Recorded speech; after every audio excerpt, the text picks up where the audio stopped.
Hello बच्चों, welcome to अकेड Excel. तो आज अपन स्टार्ट करने जा रहे हैं कोऑर्डिनेशन का लेक्चर नंबर 4th।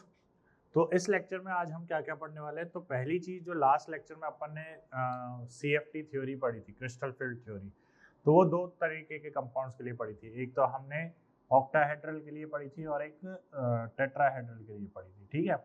और किस तरीके से स्प्लिटिंग होती है, ये सारी चीजें अपन डिस्कस कर चुके थे। आज अपन डिस्कस करेंगे कि उनकी CFSE एनर्जी किस तरीके से कैलकुलेट करी जाती है और एप्लीकेशंस वगैरह क्या क्या होती है, कौन कौन से फैक्टर जो है क्रिस्टल CFT को अफेक्ट करते हैं, ठीक है।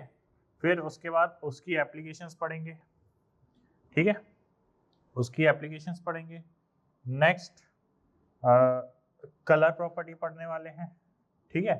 उसके बाद स्टेबिलिटी ऑफ कोऑर्डिनेशन कंपाउंड्स पढ़ेंगे एंड लास्ट ऑर्गेनोमेटेलिक कंपाउंड्स पढ़ेंगे, ठीक है। तो ये कुछ आज के टॉपिक रहेंगे जो हम पढ़ने वाले हैं, ठीक है। चलिए तो स्टार्ट करते हैं। सबसे पहले देखो, सबसे पहले अगर मैं बात करूं तो आप जानते हो कि अपन ने CFT दो टाइप से पढ़ी है। एक तो ऑक्टाहेड्रल के लिए पढ़ी है,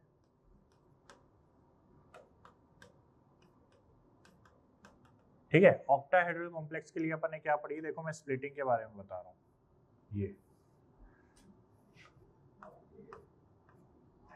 ये हो गई अपनी 3D को जब अपन स्प्लिट करते हैं तो वो स्प्लिट होती है कुछ इस तरीके से,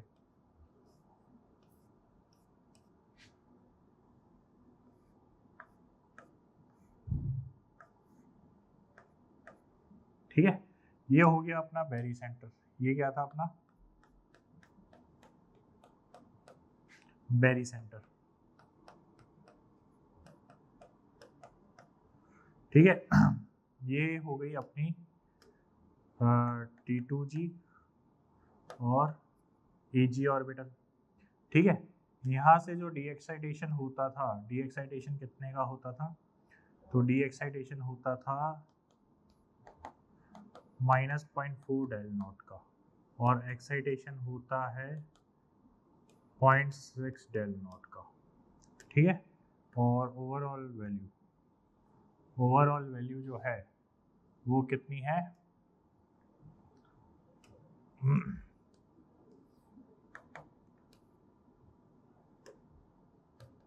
डेल नॉट, ठीक है।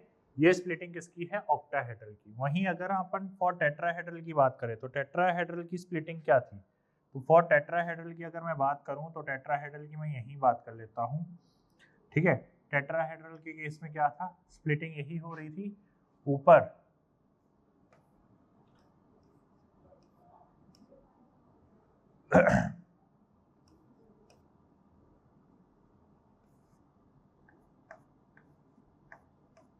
ये, और यहाँ पर था बेरी सेंटर, यहाँ पर क्या था, बेरी सेंटर, ठीक है। टोटल डेल नॉट कितना था, टोटल वही अपना डेल नॉट, ठीक है। उसके बाद अगर आगे बात करें तो एक्साइटेशन होता है 0.4 डेल नॉट का एंड डी एक्साइटेशन होता है -0.6 डेल नॉट का, ठीक है। चलिए, तो ये वाली स्प्लिटिंग किसके लिए थी, ये है टेट्राहेड्रल के लिए, ठीक है। ये टेट्राहेड्रल के लिए हो गई, ये ऑक्टाहेड्रल के लिए हो गई, ठीक है। इसमें इसका नाम क्या रखा जाता है, इसका नाम है T2, इसका नाम E। मैंने बताया था ऑक्टाहेड्रल छोटा, मतलब टेट्राहेड्रल छोटा होता है तो इसके आगे G नहीं लगाते। वैसे G जो है, G स्टैंड्स फॉर जेडाइड, जिनमें प्लेन ऑफ सिमेट्री प्रेजेंट है, ठीक है, या जिनमें सेंटर ऑफ सिमेट्री प्रेजेंट होती है उसमें जेडाइड लगता है, और जिसमें सेंटर ऑफ सिमेट्री प्रेजेंट नहीं होती उसके आगे G नहीं लगता। एक्चुअली मतलब तो ये रहता है, ठीक है। अब देखो CFSE कैलकुलेट करने का फॉर्मूला क्या होता है। नाउ कैलकुलेशन ऑफ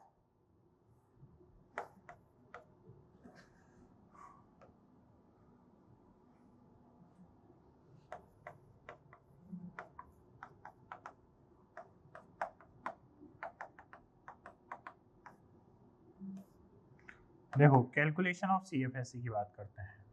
तो देखो CFSE कैसे कैलकुलेट करी जाती है, तो ध्यान दीजिए, CFSE कैलकुलेट करने का फॉर्मूला होता है, देखो इसमें जितने भी नंबर ऑफ इलेक्ट्रॉन्स है T2G में, ठीक है, T2G में जितने भी नंबर ऑफ इलेक्ट्रॉन्स है, फॉर एग्जांपल हम लेके चलते हैं जैसे n नंबर ऑफ इलेक्ट्रॉन्स है, n number of electrons into -0.4 del naught into -0.4 del naught plus जितने भी नंबर ऑफ इलेक्ट्रॉन्स हैं इन Eg, ठीक है, into in Eg, number of electrons in Eg and number of electrons in T2G, number of electrons in T2G, ठीक है, into यहाँ पे आएगा 0.6 del naught plus pairing energy, plus pairing energy, ठीक है। ये फॉर्मूला हो गया CFSE कैलकुलेट करने का, ठीक है। दोनों के लिए सेम ही होगा,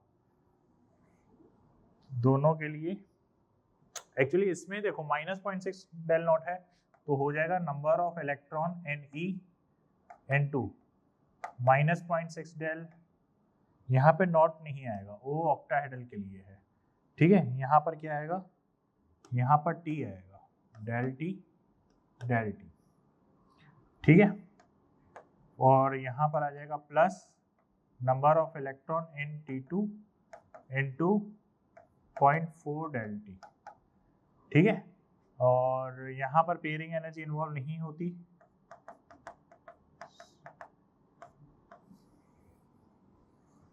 ये होगा, ठीक है। एग्जाम्पल से समझो, देखो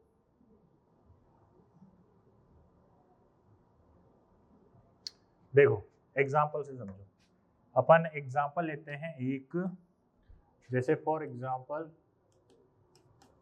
K4Fe(CN6) ले लेते हैं, ठीक है। अब इसके लिए मैं CFSE कैलकुलेट करना चाहता हूँ, ठीक है। कैलकुलेट CFSE कैसे कैलकुलेट करूंगा, तो देखो मेरा सबसे पहला काम होगा, पहले तो इसको आयनाइज करना। आयनाइज किसमें होगा, 4K प्लस और FeCN6 4 माइनस, ठीक है, इसमें आयनाइज हो गया।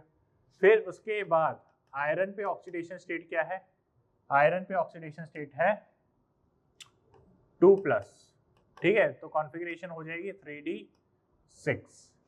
3D6 हो गई, और ऑक्टाहेड्रल कॉम्प्लेक्स है, ऑक्टाहेड्रल कॉम्प्लेक्स है, तो स्प्लिटिंग भी कैसे होगी, ऑक्टाहेड्रल होगी। तो ऑक्टाहेड्रल में स्प्लिटिंग किस तरीके से होती है, ध्यान से देखो, ऑक्टाहेड्रल में स्प्लिटिंग किस तरीके से होती है, ये हो गया, ठीक है, 3D, ये स्प्लिट होती है किसमें, Eg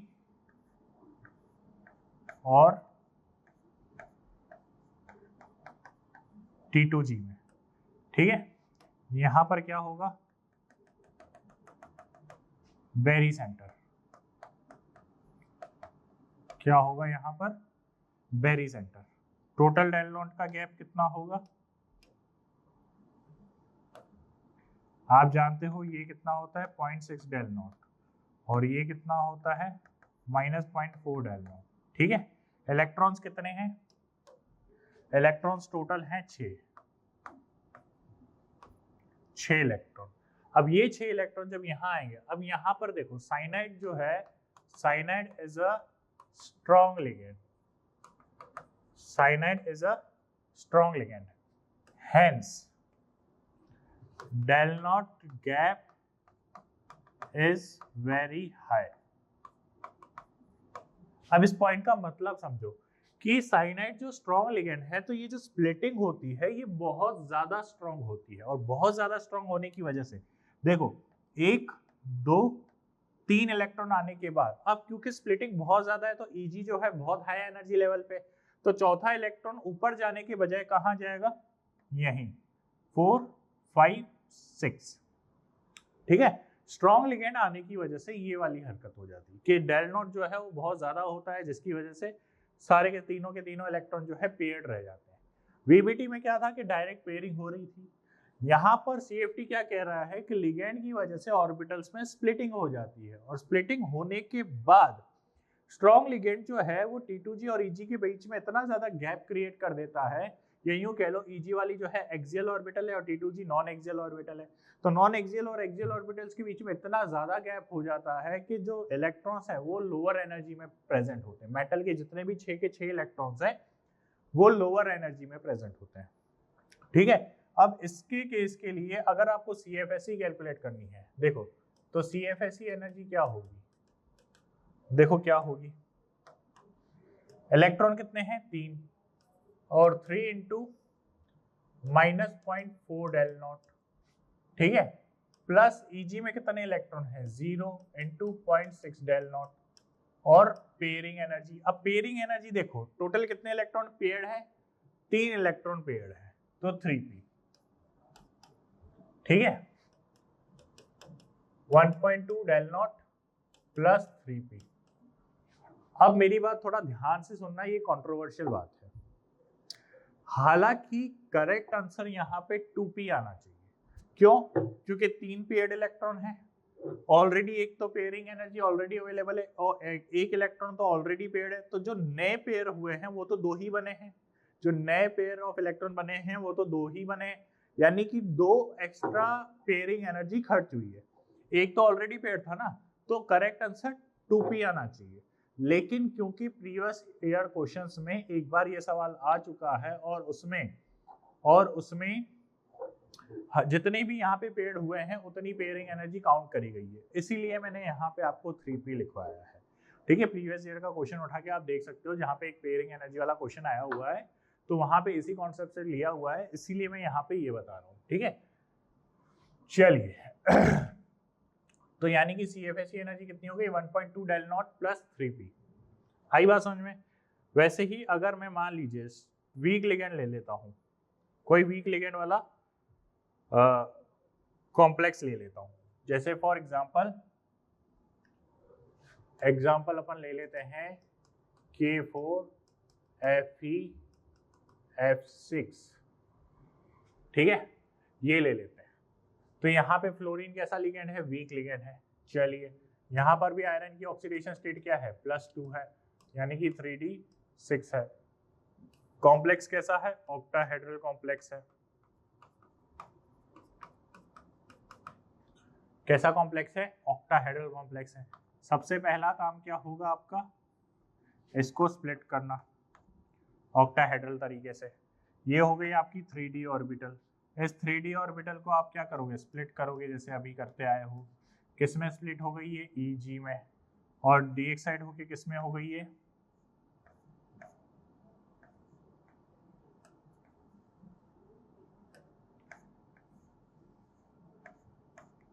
ये हो गई T2G में। ठीक है, और यहाँ पे बीच में क्या आ गया आपका, बेरी सेंटर। ठीक है, अब यहाँ पर देखो कितने इलेक्ट्रॉन थे, 6 इलेक्ट्रॉन, ये 6 इलेक्ट्रॉन मैंने भर दिए, 6 इलेक्ट्रॉन हो गए। ठीक है, तो यहाँ पर क्या है, ये हो गया। नेक्स्ट देखो वीक लिगेंड है, तो जैसे 1 2 3। अब देखो यहाँ पर fluorine is a weak ligand.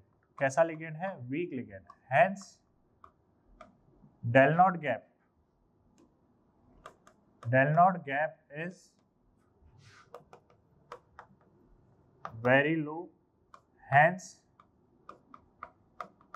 pairing will not occur। अब फ्लोरीन जो है वीक लिगेंड है, और वीक लिगेंड जो है वो T2G और EG यानी कि एक्सियल नॉन एक्सियल के बीच में ज्यादा गैप क्रिएट नहीं कर पा रहा, तो चौथा इलेक्ट्रॉन आसानी से ऊपर चला जाता है। भाई पेयरिंग में ज्यादा एनर्जी खर्च हो रही है एज कंपेयर टू ऊपर जाने के, तो इलेक्ट्रॉन क्या करना पसंद करता है, ऊपर जाना पसंद करता है। ठीक है, जब स्ट्रॉन्ग लिगेंड आता है तो स्प्लिटिंग बहुत ज्यादा स्ट्रॉन्ग होती है, यानी कि डेल नॉट गैप बहुत ज्यादा होता है, तो चौथे इलेक्ट्रॉन को ऊपर जाने के बजाय पेयरिंग एनर्जी कम वीक लगती है। ठीक है, पेयरिंग एनर्जी में कम खर्चा हो रहा होता है एनर्जी का, इसीलिए वो पेयरिंग कर देता है। तो वीक लिगेंड में पेयरिंग क्यों नहीं होती? क्योंकि गैप बहुत कम होता है, ठीक है। तो यहाँ पे ये होगा 6 इलेक्ट्रॉन इस तरीके से भरे जाएंगे, 1 2 3 4 5 6, ठीक है। अब इस केस में CFSE एनर्जी कैसे कैलकुलेट करी जाएगी? तो ध्यान से देखो, तो CFSE एनर्जी किस तरीके से कैलकुलेट करी जाएगी? देखो यहां पर आप जानते हो कि गैप कितने का था? 0.4 डेल नॉट का, और यहां पर गैप था 0.6 डेल नॉट का। तो देखो क्या होगा यहाँ पे, -0.4 del naught into 4 plus 0.6 del naught into 2, और पेयरिंग एनर्जी कुछ भी नहीं है, तो यहाँ पर आ जाएगा -4 4 16 डेल नॉट, ठीक है, प्लस 1.2 डेल नॉट, तो ये आ जाएगा -0.4 डेल नॉट। तो CFSE एनर्जी कितनी आ रही है? -0.4 डेल नॉट। और पेयरिंग एनर्जी यहाँ पे, हालांकि अगर हम प्रीवियस ईयर्स के हिसाब से देखें तो एक पेयरिंग एनर्जी आनी चाहिए, लेकिन एक्चुअली मैं सही बताऊं तो ऑलरेडी एक पेयर्ड इलेक्ट्रॉन ऑलरेडी है, यहाँ पे भी एक ही है, तो नई पेयरिंग एनर्जी कोई खर्चा हुआ नहीं है, तो पेयरिंग एनर्जी 0 आनी चाहिए, ठीक है। लेकिन हम आंसर दे रहे हैं प्रीवियस ईयर क्वेश्चंस के अकॉर्डिंग, ठीक है। उसने किस कॉन्सेप्ट पे आंसर दिया हुआ है हम उसी को लेकर चलते हैं, ठीक है। चलिए, तो CFSE कैलकुलेट करना आ गया। टेट्राहेड्रल के केस में भी इसी तरीके से करना है, बस उल्टा हो जाएगा वहां पर, ठीक है। चलिए, फिर कौन कौन से फैक्टर जो हैं वो स्प्लिटिंग एनर्जी को अफेक्ट करते हैं, डेल नॉट को अफेक्ट करते हैं? तो स्ट्रेंथ ऑफ लिगेंड, पहली चीज कि जितना ज्यादा स्ट्रॉन्ग लिगेंड होगा, ठीक है, जितना ज्यादा स्ट्रॉन्ग लिगेंड होगा, जितना ज्यादा स्ट्रॉन्ग लिगेंड होगा उतनी ही ज्यादा डेल नॉट गैप होगा, डेल नॉट उतना ही ज्यादा होगा, ठीक है। दूसरा ऑक्सीडेशन ऑफ सेंट्रल मेटल, देखो ऑक्सीडेशन स्टेट ऑफ सेंट्रल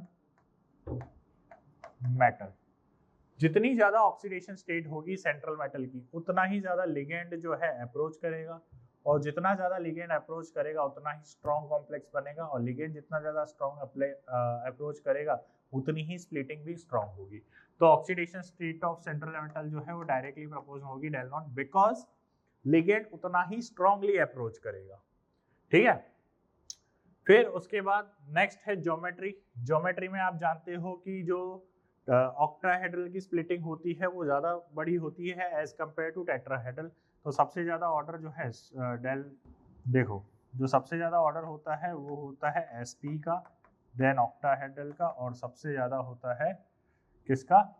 सबसे कम होता है टेट्राहेड्रल का। ये डेल नॉट स्प्लिटिंग एनर्जी है, ठीक है, स्प्लिटिंग एनर्जी का ऑर्डर, ठीक है। डेल SP सबसे ज्यादा होता है, स्क्वायर प्लेनर की स्प्लिटिंग सबसे ज्यादा होती है, ठीक है। तो ये डाटा आपको याद रखना है, डेल T बराबर क्या होता है? 4/9, ठीक है, और स्क्वायर प्लेनर होता है 4/3। ये आपको एज इट इज ध्यान रखना है, ठीक है, एज इट इज ध्यान रखना है, क्वेश्चन भी आ सकता है।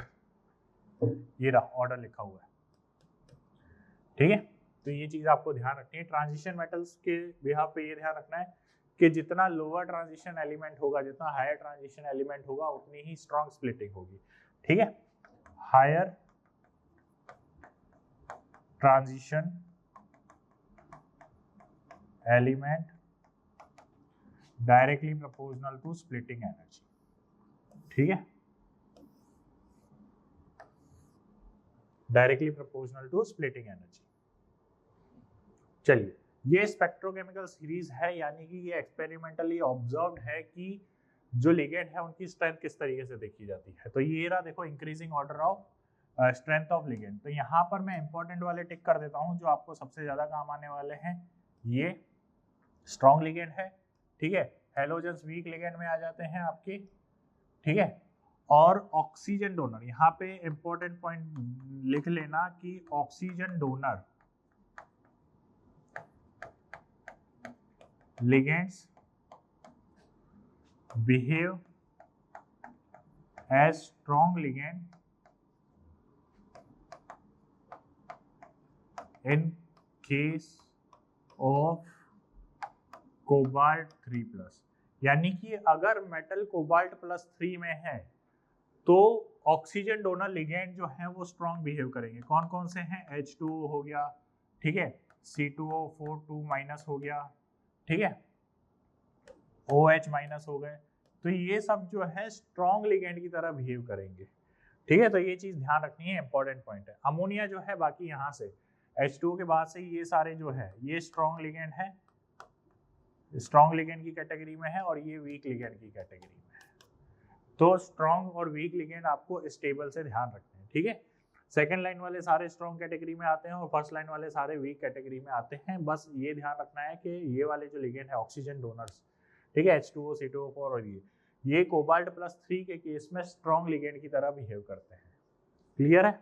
चलिए आगे देखते हैं। अब नेक्स्ट है application of crystal field theory. Application की बात करते हैं। तो एप्लीकेशन की बात कर रहे हैं तो to explain whether complex is high spin complex और लो स्पिन कॉम्प्लेक्स, इसमें बात करते हैं। तो जैसे अभी आपने ये एग्जांपल सॉल्व किया था, देखो ये, अब यहाँ पे देखो इसका मैग्नेटिक मोमेंट क्या है? ये डायमैग्नेटिक है। कैसा है? डायमैग्नेटिक है, ठीक है। तो ये कैसा हो गया? लो स्पिन कॉम्प्लेक्स। क्या होगा? लो स्पिन कॉम्प्लेक्स। और यहीं अगर मैं बात करूं, यहाँ पर देखो अनपेयर्ड इलेक्ट्रॉन है तो यानी कि पैरामैग्नेटिक हो गया। अब ये अगर पैरामैग्नेटिक है तो ये कैसा हो गया? High spin complex. कैसा कॉम्प्लेक्स हो गया? High spin complex. बात समझ में आ रही है? चलिए फिर उसके बाद कलर प्रॉपर्टी भी इसने एक्सप्लेन करी थी, ठीक है। कलर प्रॉपर्टी किस तरीके से एक्सप्लेन करते हैं तो अगला टॉपिक अपना यही रहेगा। और स्टेबिलिटी ऑफ कॉम्प्लेक्स, एक चीज ध्यान रखना कि चिलेटिंग कॉम्प्लेक्स जो है, चिलेटिंग कॉम्प्लेक्स जो है वो ज्यादा स्टेबल होते हैं as compare to non chelating complex,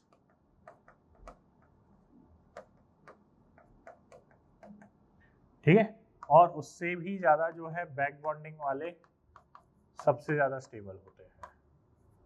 तो ये स्टेबिलिटी का ऑर्डर है जो आपको ध्यान रखना है, ठीक है। आ रही है बात समझ में? तो ये सारी चीजें ध्यान रखनी है। अब अपन स्टार्ट करेंगे कलर प्रॉपर्टी ऑफ कॉम्प्लेक्स। तो देखो कोई भी कॉम्प्लेक्स जो है वो कलर कैसे शो करता है? तो जिस भी कॉम्प्लेक्स में अनपेयर्ड इलेक्ट्रॉन प्रेजेंट होगा वो कलर शो करेगा। अगर कॉम्प्लेक्स डायमैग्नेटिक है तो वो कलरलेस होगा, ठीक है। आपको ये चीज ध्यान रखनी है कि अगर अनपेयर्ड इलेक्ट्रॉन प्रेजेंट है तो कलर शो होगा। अब अनपेयर्ड इलेक्ट्रॉन प्रेजेंट होने से कलर क्यों शो हो रहा है? तो क्योंकि उसमें होता है डी ट्रांजिशन। क्या होता है? D transition. अब डी ट्रांजिशन का मतलब क्या है? तो डी ट्रांजिशन का मतलब है कि जो अनपेयर्ड इलेक्ट्रॉन है, जैसे मान लीजिए ये एक अनपेयर्ड इलेक्ट्रॉन है, ये अनपेयर्ड इलेक्ट्रॉन ऊपर ट्रांजिशन करेगा। तो जैसे ही ये ऊपर ट्रांजिशन करेगा कुछ ना कुछ एनर्जी एब्जॉर्ब करेगा, एच म्यू के फॉर्म में या फोटॉन्स के फॉर्म में एनर्जी एब्जॉर्ब करेगा। और फिर जब ये नीचे आएगा तो कुछ ना कुछ एनर्जी एमिट करेगा। तो ये जो एनर्जी एमिट करेगा ये हमारी आंखों से टकराएगी एंड देन जो विजन करने का जो प्रोसीजर होता है उसी तरीके से आपको दिखाई देगा, ठीक है। तो ये अनपेयर्ड इलेक्ट्रॉन क्या होता है? ट्रांजिशन शो करता रहता है जिसकी वजह से आपको कलर शो होता है, ठीक है। तो आपको ये बात ध्यान रखनी है कि if complex have unpaired electron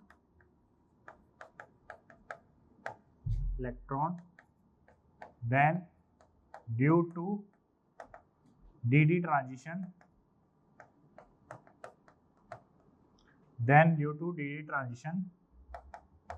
we observe color of complex, ठीक है।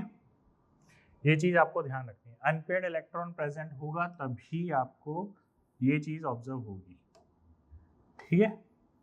ये चीज ध्यान रखनी है। उसके बाद नेक्स्ट कि कॉम्प्लीमेंट्री कलर ऑब्जर्व होगा, यानी कि जो कलर एब्जॉर्व हो रहा है उसका कॉम्प्लीमेंट्री कलर आपको दिखाई देगा। तो ये कॉम्प्लीमेंट्री व्हील किस तरीके से? तो VIB ग्योर, ठीक है। ये कॉम्प्लीमेंट्री कलर आपको इस तरीके से ध्यान रखना है, जैसे ऐसे व्हील बना देने हैं, ठीक है, इस तरीके से। तो VIB GOR, ठीक है। तो YG आ जाएगा यहाँ और यहाँ वायलेट आ जाएगा। तो ये ऐसे कॉम्प्लेक्स व्हील आपको बनाना देख लेना है बना के। अब जैसे मान लो कि कोई कॉम्प्लेक्स ब्लू कलर एब्जॉर्ब कर रहा है तो आपको व्यू कौन सा होगा, ऑरेंज कलर दिखाई दे रहा होगा। अगर कोई रेड कलर एब्जॉर्ब कर रहा है तो आपको कौन सा कलर दिख रहा होगा, ब्लू ग्रीन। ठीक है, तो ऑप्शन में या तो ब्लू होगा या ग्रीन होगा, तो ये कलर आपको ऑब्जर्व होगा। तो यानी कि आपको कॉम्प्लीमेंट्री कलर ऑब्जर्व होता है। ठीक है, तो द एब्जॉर्ब्ड कलर्स, ठीक है, तो देखो the complementary colour of absorbed colour is observed in complex. ठीक है, तो यानी कि ब्लू कलर एब्जॉर्ब कर रहा है तो ऑरेंज दिख रहा है, रेड एब्जॉर्ब कर रहा है तो ब्लू ग्रीन दिख रहा है, ग्रीन एब्जॉर्ब कर रहा है तो पर्पल दिख रहा है। तो जो कलर एब्जॉर्ब कर रहा है उसका कॉम्प्लीमेंट्री कलर इसको ऑब्जर्व होगा। देखो जैसे एग्जांपल से समझते हैं चीजों को। तो टाइटेनियम H2O6 कॉम्प्लेक्स है जो कि वॉयलेट कलर है। ठीक है, वॉयलेट कलर का है। तो ये कैसे दिख रहा है, तो देखो वॉयलेट कलर का कॉम्प्लेक्स कलर कौन सा होता है, तो देखो ये रहा वॉयलेट कलर, और वॉयलेट का जो कॉम्प्लेक्स है येलो ग्रीन है। ठीक है, तो यानी कि येलो भी हो सकता है, ग्रीन भी हो सकता है। आप समझो, देखो in titanium hexaaqua d orbital of titanium plus 3 lost their degeneration in the presence of octahedral ligand field and produced T2G1 and Eg0, यानी कि अनपेयर्ड इलेक्ट्रॉन प्रेजेंट है। तो पहली चीज तो ये हो गया कि अनपेयर्ड इलेक्ट्रॉन प्रेजेंट है of different energy complex absorb visible light for excitation of electron. ठीक है, ये भी जरूरी है, विजिबल लाइट का एब्जॉर्प्शन। ठीक है, तो ये चीज आपको ध्यान रखनी है कि विजिबल लाइट का एब्जॉर्प्शन भी जरूरी है। ठीक है, विजिबल लाइट।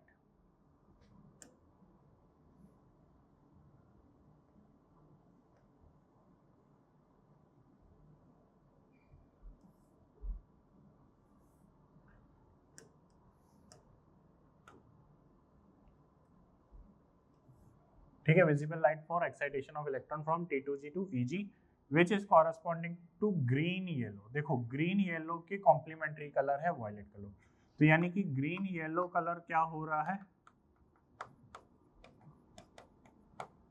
एब्जॉर्ब हो रहा है। ठीक है, और इट्स कॉम्प्लीमेंट्री कलर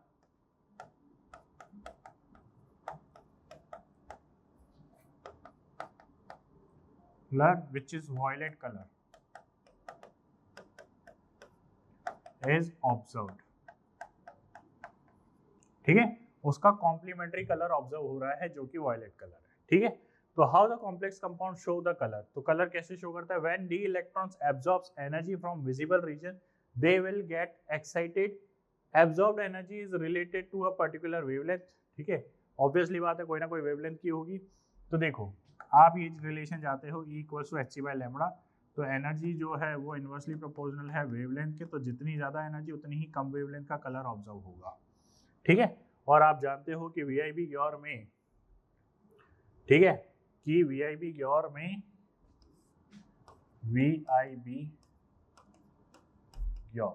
तो अगर अपन लेफ्ट टू राइट मूव करते हैं तो वेवलेंथ बढ़ती है और एनर्जी कम होती है।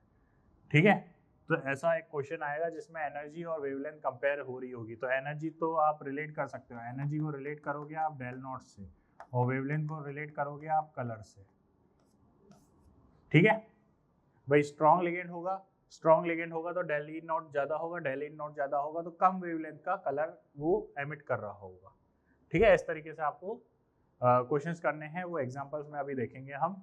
दूसरी चीज है अब stability of coordination compound. Stability की बात करते हैं, तो स्टेबिलिटी कैसे देखी जाती है, तो according to the thermodynamical stability.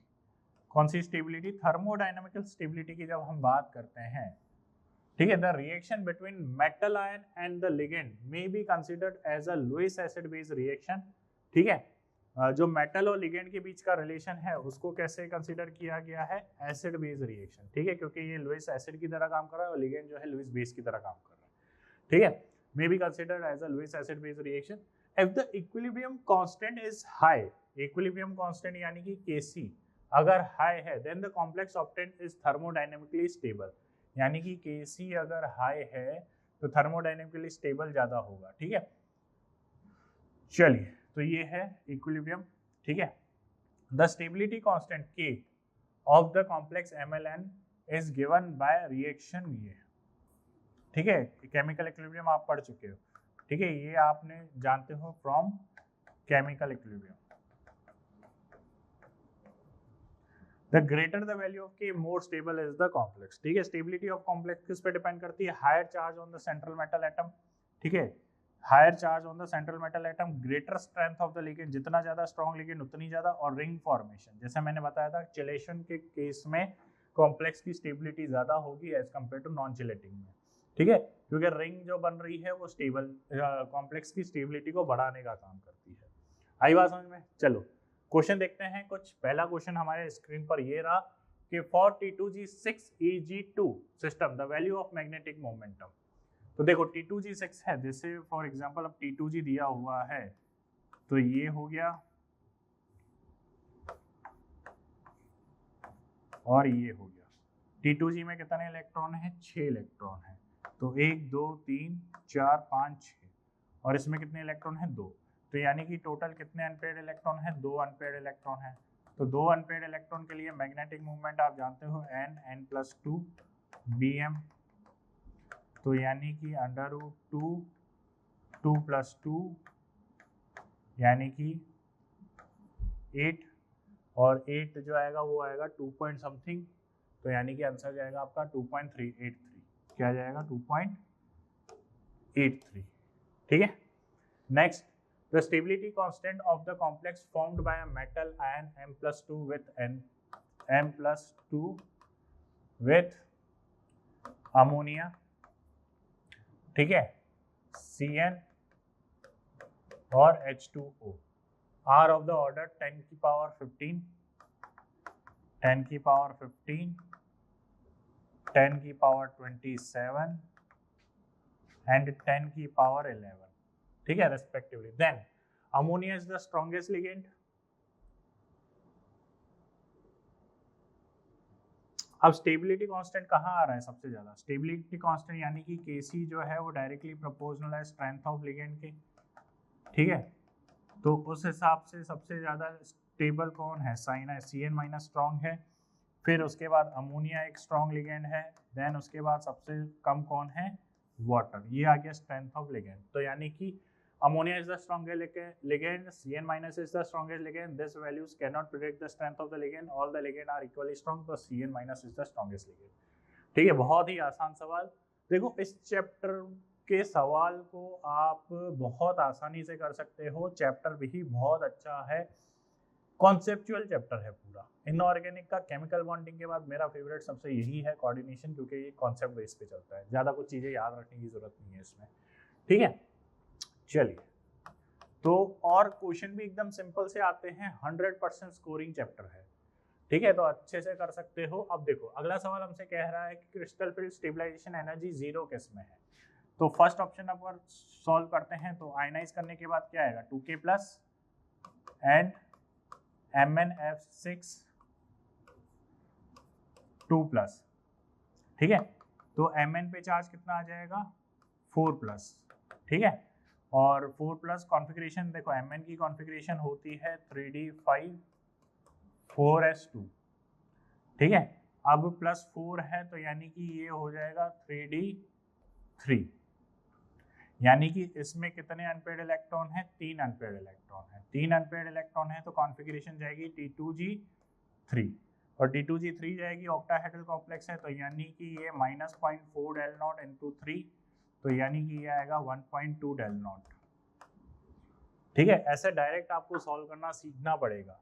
Second option देखो, सेकेंड ऑप्शन हमसे क्या कह रहा है? 3K+ और प्लस FeCN6 3+, इसको जैसे ही हम आयनाइज करेंगे तो यहाँ पर क्या आ रहा है? यहाँ पर आ रहा है Fe3+, Fe3+ से कॉन्फ़िगरेशन क्या आ जाएगी? 3d5 और साइनाइड एक स्ट्रॉन्ग लिगेंड है, तो स्ट्रॉन्ग लिगेंड है तो T2G5 आ जाएगा, और T2G5 में 5 इंटू -0.4 del नॉट, तो ये आ जाएगा -2.0 del नॉट, ठीक है। चलिए थर्ड नंबर अगर हम सॉल्व करते हैं तो थर्ड नंबर में आ जाएगा 3K+ प्लस Fe6 3+, ठीक है। यहाँ आ जाएगा Fe3+, इसको जैसे ही सॉल्व करेंगे ये आ जाएगा 3D5। 3D5 वीक लिगेंड है तो कॉन्फ़िगरेशन आएगी T2G3 and EG2। तो CFSE एनर्जी आ जाएगी 3 × -0.4 del nought plus 2 × 0.6 del nought. Overall value क्या आएगी 1.2 प्लस 1.2 del नॉट, तो ओवरऑल वैल्यू क्या आएगी 0। तो यानी कि in case of third option 0 value आ रही है, CFSE क्या आ रही है 0 आ रही है, ठीक है। चलिए अब आ रहा है अगला question, which order is correct. तो देखो विच ऑर्डर इज करेक्ट, तो आप जानते हो कि chelating ligand is correct. Chelating ligand, chelating complex are more stable than any other complex, ठीक है। तो ये चीज ध्यान रखना। तो यहाँ पे ये बाइडेंटेड लिगेंड है तो एक रिंग का फॉर्मेशन करेगा, ठीक है, इसलिए ये सबसे ज्यादा stable. Next, the complex exhibit lowest energy absorption band. देखो अब सवाल देखो, लोवेस्ट कलर स्पेक्ट्रा का सवाल है, लोवेस्ट एनर्जी। अब देखो आप जानते हो कि एनर्जी जो है वो इनवर्सली प्रोपोर्शनल क्या होती है, वेवलेंथ। अब लोवेस्ट एनर्जी कब होगी, लोवेस्ट एनर्जी कब होगी जब वीक लिगेंड होगा। और वीक लिगेंड, अब यहाँ पर अल्टीमेटली स्पेक्ट्रोकेमिकल सीरीज से कहानी चली जाएगी। अब देखो इनमें से सबसे वीक लिगेंड कौन सा है, तो chlorine is the weakest ligand, तो यानी कि ऑप्शन क्या जाएगा फर्स्ट, ठीक है। एनर्जी कम कब होगी जब वीक लिगेंड होगा, ठीक है। चलिए अगला क्वेश्चन, ऑर्गेनोमेटेलिक कंपाउंड, अगला टॉपिक सॉरी। ऑर्गेनोमेटेलिक कंपाउंड्स क्या होते हैं, देखो नाम से ही समझना है। ऑर्गेनोमेटेलिक, ऑर्गेनो में कार्बन आ गया और मेटल आ गया, तो जिनमें कार्बन और मेटल का बॉन्ड प्रेजेंट होता है जनरली हम उसे ही ऑर्गेनोमेटेलिक कंपाउंड कहते हैं। लेकिन इस डेफिनेशन को दिल पे नहीं लेना है, ऐसा 100% श्योर नहीं है, पर अपन जनरली यही कहते हैं कि compound in which carbon atom of a hydrocarbon or a ligand is directly bonded to a metal, metalloid या non metal like boron, phosphorus etc. is known as organometallic compound, ठीक है। जैसे कि ये ग्रिग्नार्ड रिएजेंट भर भर के पढ़ा है आपने, ठीक है। ग्रिग्नार्ड रिएजेंट आपने बहुत पढ़ा है, RMGX जिसपे ये R पे पार्शियली नेगेटिव चार्ज होता है, ठीक है। ये फ्रैंकलिन रिएजेंट, ठीक है। तो ये सब आपने बहुत भर भर के पढ़े हुए हैं। तो ये सब एग्जांपल है किसके, ऑर्गेनोमेटेलिक कंपाउंड के। अब जैसे ये ऑर्गेनोमेटेलिक कंपाउंड नहीं है, जैसे सोडियम एसीटेट, ये सब तो क्या है, सॉल्ट है। क्या है ये सब, सॉल्ट है। तो ये ऑर्गेनोमेटेलिक कंपाउंड्स नहीं है, this are not organometallic compound because this in the compound metal is not directly attached with carbon atoms, ठीक है। तो ये कुछ एग्जांपल्स हैं ऑर्गेनोमेटेलिक कंपाउंड्स के जो आपको एज इट इज ध्यान रखने हैं। आगे चलते हैं, क्लासिफिकेशन ऑफ ऑर्गेनोमेटेलिक कंपाउंड। तो देखो क्लासिफिकेशन जनरली 3 तरीके से क्लासिफाइड है। पहला है sigma bonded organometallic compound. Sigma bonded यानी कि कार्बन और मेटल के बीच में सिग्मा बॉन्ड प्रेजेंट है। कौन सा बॉन्ड प्रेजेंट है, सिग्मा बॉन्ड प्रेजेंट है। तो ये ग्रिग्नार्ड रिएजेंट हो गया, डाइमिथाइल जिंक हो गया, डाइल्काइल कैडमियम हो गया, ठीक है, टेट्राएथाइल लेड हो गया, ठीक है। ये एंटी नॉकिंग एजेंट होता है, आपने हाइड्रोकार्बन चैप्टर में पढ़ा होगा भर के डिटेल में, ठीक है। फिर ये जिगलर-नाटा कैटलिस्ट हो गया, ये भी बहुत इंपॉर्टेंट है, ठीक है। पॉलीमराइजेशन का काम करता है ये, क्या काम करता है, पॉलीमराइजेशन का काम करता है, पॉलीथीन वगैरह बनाने में काम आता है ये, ठीक है। तो ये सब किसके हैं, सिग्मा बॉन्डेड ऑर्गेनोमेटेलिक कंपाउंड है। दूसरा है पाई बॉन्डेड ऑर्गेनोमेटेलिक कंपाउंड। पाई बॉन्डेड ऑर्गेनोमेटेलिक कंपाउंड यानी कि जैसे पाई डोनर लिगेंड यूज होते हैं इसमें, पाई डोनर पाई एक्सेप्टर। तो फेरोसिन याद करो, फेरोसिन क्या होता है, फेरोसिन अगर आपको याद हो तो कुछ ये देखिए, तो यहाँ पर क्या है, ये पाई इलेक्ट्रॉन्स डोनेट हो रहे हैं, तो ये कौन से लिगेंड हो गए, पाई बॉन्डेड ऑर्गेनोमेटेलिक कंपाउंड, यानी मेटल और जो कार्बन की रिंग है पाई इलेक्ट्रॉन डेंसिटी वो डोनेट हो रही है। तो ये सब किसके एग्जांपल हैं, पाई डोनर। जीसे सॉल्ट क्या होता है, जीसे सॉल्ट अपन पढ़ चुके हैं, जीसे सॉल्ट क्या होता है कि प्लेटिनियम होता है, 3 क्लोरीन होते हैं, ठीक है,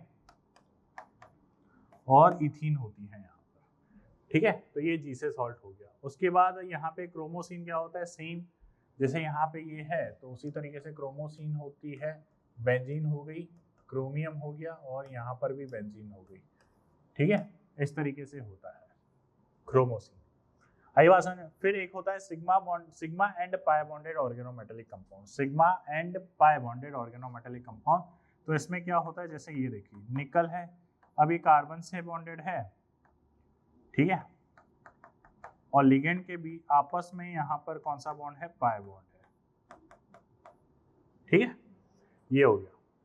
तो यहाँ पे transition metal of group 6, 7, 8, 9, 10 in their zero oxidation state form such type of bond. ठीक है, तो यहाँ पे मेटल की ऑक्सीडेशन स्टेट क्या दिख रही है आपको, जीरो, ऑक्सीजन नहीं, ऑक्सीडेशन का साइन नहीं है, ये जीरो है। ठीक है, ऑक्सीडेशन समझ लो तो जीरो ऑक्सीडेशन स्टेट है। तो ये सब किसके एग्जांपल है, सिग्मा बॉन्डेड पाई बॉन्डेड ऑर्गेनोमेटेलिक कंपाउंड्स के।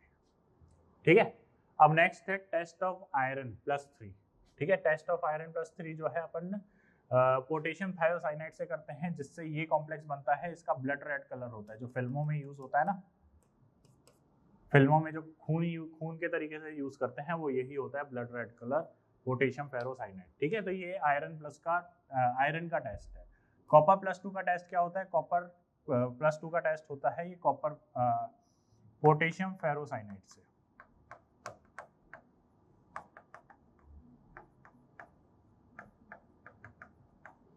ठीक है, पोटेशियम फेरोसाइनाइड से अपन जब ट्रीट करवाते हैं, हालांकि ये ब्लू कलर का होता है, जब इससे ट्रीट करवाते हैं ये ब्राउन कलर की पीपीटी में कन्वर्ट होता है, तो इससे हमें प्रूफ मिलता है कि यार यहाँ पे कॉपर प्रेजेंट है। ठीक है, ये टेस्ट आपको एज इट इज याद रखने पड़ेंगे। ठीक है, ये ब्लू कलर का होता है। चलिए नेक्स्ट, ब्राउन रिंग टेस्ट, बहुत ही ज्यादा इंपॉर्टेंट। ब्राउन रिंग टेस्ट क्या होता है, ये बेसिकली टेस्ट होता है नाइट्रेट आयन का। किसका, नाइट्रेट आयन का। होता क्या है कि जैसे आपने मान लीजिए यहाँ पर लिया है नाइट्रेट आयन का, नाइट्रेट लिया, आयरन लिया, एसिडिक मीडियम में लिया, तो यहाँ पे आयरन का क्या हो गया, ऑक्सीडेशन। तो पहली चीज तो यहाँ पे आयरन का क्या हो रहा है, ऑक्सीडेशन हो रहा है। ठीक है, आयरन का रेडॉक्स रिएक्शन है, आयरन का तो क्या हो रहा है, ऑक्सीडेशन, और यहाँ पर इसका क्या हो रहा है, रिडक्शन। ठीक है, फिर जैसे ही यहाँ पे आयरन और H2O प्रेजेंट है तो कॉम्प्लेक्स बन गया। कॉम्प्लेक्स बनते ही जैसे ही यहाँ पे नाइट्रोसिल प्रेजेंट है वो यहाँ पर बनाएगा एंड ब्राउन रिंग कॉम्प्लेक्स बनता है। अब देखो एक्चुअली हो क्या रहा होता है, आप लेते हो क्या हो, एक टेस्ट ट्यूब लेते हो। ठीक है, क्या लेते हो, एक टेस्ट ट्यूब लेते हो। इस टेस्ट ट्यूब में आपने क्या लिया, एक्वस आयरन सल्फेट का और कॉपर सल्फेट का, नाइट्रेट का, इनका सॉल्यूशन डाला, और बाउंड्री से आप यहाँ पर सल्फ्यूरिक एसिड डालने लगते हो। जैसे ही सल्फ्यूरिक एसिड डालने लगते हो, यहाँ बाउंड्री पे ब्राउन कलर बनने लगता है। क्या बनने लगता है, ब्राउन कलर बनने लगता है। ठीक है, ब्राउन रिंग बनने लगती है एक रिंग के फॉर्म में। तो इसी कॉम्प्लेक्स की रिंग होती है जो लिक्विड सॉल्यूशन और ऊपर वाले पार्ट को सेपरेट कर देती है बीच में। ठीक है, तो वो जो कॉम्प्लेक्स प्रेजेंट होता है वो ये होता है। फिर उसके बाद ये सारे टेस्ट जो है सॉल्ट एनालिसिस में मैं डिटेल में पढ़ाऊंगा किस तरीके से क्या होता है, बस ये आप एक तरीके से अभी ध्यान रखना। ठीक है, तो नेक्स्ट है, if excess of KCN is added in copper sulphate, insoluble copper cyanide is formed which later turn into soluble complex. ठीक है, जैसे KCN है, कॉपर सल्फेट है, तो क्या होगा, कॉपर साइनाइड बन जाएगा। ठीक है, ये हाईली अनस्टेबल होता है, रेडॉक्स रिएक्शन होगी, +2 से +1 में हो गया। ठीक है, क्योंकि +2 में ये क्या होता है, हाईली अनस्टेबल होता है। जैसे ही +2 में कन्वर्ट हुआ, सॉरी +1 में कन्वर्ट हुआ, हाफ साइनोजन बना। अब ये कॉपर 1 साइनाइड एक्सेस में प्रेजेंट है तो ये सॉल्युबल कॉम्प्लेक्स बना लेता है। क्या बना लेता है, ये एक कॉम्प्लेक्स बना लेता है। ठीक है, चलिए फोटोग्राफी में भी यूज होता है। तो अनडिकम्पोज्ड AgBr at the time of image development is removed from photographic film by using hypo solution। ठीक है, ये इसको हाइपो सॉल्यूशन बोलते हैं। तो AgBr जो है उसको डिकम्पोज करके किसके, लाइट की प्रेजेंस में Br और Ag को अलग कर देता है। अनडिकम्पोज्ड AgBr जो है हाइपो सॉल्यूशन के साथ ट्रीट करके ये सॉल्युबल कॉम्प्लेक्स बना लेता है। ठीक है, आपने पुराने वो नेगेटिव्स, पुराने कैमरा देखे होंगे जो रील्स वगैरह, जिनमें रील्स हुआ करती थी, नेगेटिव्स जिनको बोला करते थे, तो उस टाइम पे ये चीज़ काम आती थी। ठीक है। Light blue colour of aqueous solution of copper sulphate, copper sulphate का जो लाइट ब्लू कलर है वो डार्क ब्लू में कन्वर्ट हो जाता है जब हम उसको अमोनिया के साथ ट्रीट करते हैं। कैसे कि देखो कॉपर का एक्वस सॉल्यूशन है, जब हम इसको अमोनिया के साथ ट्रीट करते हैं तो ये एक्वस सॉल्यूशन अमोनिया का एक्वस सॉल्यूशन बन जाता है और ये डार्क ब्लू कलर का होता है। ये वाटर के साथ लाइट ब्लू कलर होता है, जैसे ही अमोनिया के साथ ट्रीट करते हैं डार्क ब्लू में कन्वर्ट हो जाता है क्योंकि लिगेंड्स चेंज हो जाते हैं, कॉम्प्लेक्स जो है वो चेंज कर लेता है। फिर उसके बाद next cyano complex are use for electroplating of Ag and Au। ठीक है, गोल्ड और सिल्वर की इलेक्ट्रोप्लेटिंग के लिए यूज करते हैं हम साइनो का कॉम्प्लेक्स। ठीक है, विल्किंसन कैटलिस्ट, ये भी बहुत इंपॉर्टेंट है, विल्किंसन कैटलिस्ट। ठीक है, ये हाइड्रोजिनेशन होमोजिनेशन कैटलिस्ट है, हाइड्रोजिनेशन एल्कीन का हाइड्रोजिनेशन करने में काम आता है। ठीक है, डबल बॉन्ड को ट्रिपल बॉन्ड, डबल बॉन्ड को सिंगल बॉन्ड या ट्रिपल बॉन्ड को सिंगल बॉन्ड में कन्वर्ट करने का काम करता है ये। ठीक है, तो विल्किंसन कैटलिस्ट जो है बहुत इंपॉर्टेंट है, आपको ध्यान रखना है। स्क्वायर प्लेनर कॉम्प्लेक्स होता है ये RH, ठीक है, Cl triphenyl phosphine, triphenyl phosphine and triphenyl phosphine, ये प्रेजेंट होता है। ठीक है, फिर उसके बाद EDTA की बात करें तो EDTA जो है वो हार्ड वाटर को एस्टिमेशन के लिए यूज होता है। ठीक है, हार्डनेस ऑफ वाटर क्या था ये, इथाइलिन डायअमाइन टेट्रा एसिडेट।